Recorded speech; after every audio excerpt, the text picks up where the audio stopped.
Nah, yang kelima judulnya Father Boy.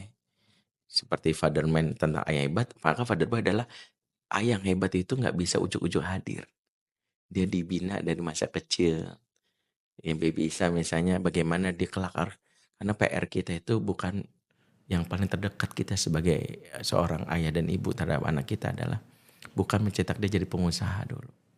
Tapi dia harus menjadi suami dan ayah yang bertanggung jawab di masa depan. Karena jangan sampai kita jahat sama mantu kita. Saya selalu katakan, jangan jadi mertua yang jahat, yang itu bukan saat mantu menikah. Mertua yang jahat adalah menyodorkan anak laki-lakinya yang menyakiti perasaan istrinya. Justru nanti, walaupun mungkin kita punya mantu yang dalam hal ini, mungkin dalam tanda kutip tidak sesuai harapan kita, tapi dengan kita menghadirkan anak kita dengan sosok laki-laki bertanggung jawab, sebagai suami bertanggung jawab, itu hadiah kita kepada mantu. Aku didik anakku untuk memuliakan kamu. Maka pantaskah kamu menghina aku sebagai mertuamu? Artinya aku melakukan ini untuk kamu. Artinya saya ingin selalu katakan, para mantu itu berterima kasihlah kepada mertua. Kau dapati seorang suami yang bertanggung jawab terhadap dirimu. Seperti itu. Nah itu. Dan Terkait tadi anak yang mimpi basah segala macam. Kan di era zaman sekarang apalagi internet udah gampang, kita nggak tahu kapan dia mimpi basah. Nah itu kapan waktu yang tepat untuk anak itu dikasih edukasi seksual? jadi yang harus kita pahami, konten tentang edukasi seksual itu bukan hal yang pertama. Tapi tentang keterbukaan dan kelekatan itu yang paling utama. Karena ketika anak sudah mulai selalu bertanya, "Papa, papa, kalau ini gimana? Papa, papa, papa, kalau ini gimana?" Itu modal dasar. Maka waspadalah anak yang selalu mengatakan, "Nggak apa-apa. Oke, it's okay." Selalu diam. Saya ingin katakan gini, banyak orang tua yang selalu terjebak ke dalam istilah-istilah psikologi.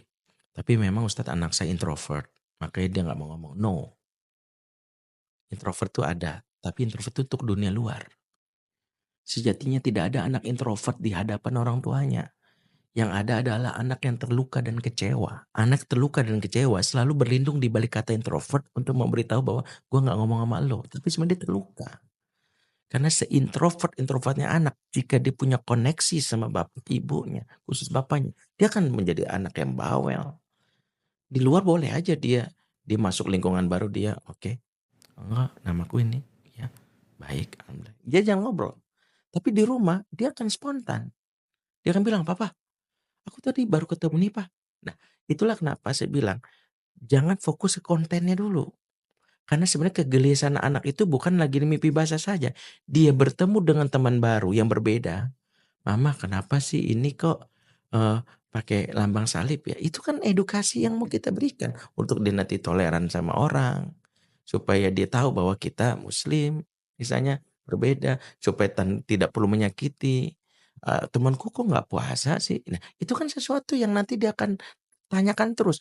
Ketika dia bertanya, puncaknya ketika dia melihat sesuatu yang mungkin menggelisahkan dia. Disitulah makanya pendidikan seksualitas itu lewat dua terminologi. Satu, namanya rekayasa momen. Yang kedua, golden moment, merebut momen. Contoh rekayasa momen apa? Kita melihat dia sudah ada tanda-tanda. Misalnya tanda-tanda sekunder. Ya, misalnya suaranya sudah mulai pecah, kulit mulai berminyak. Kita bisa bilang, "Duduk,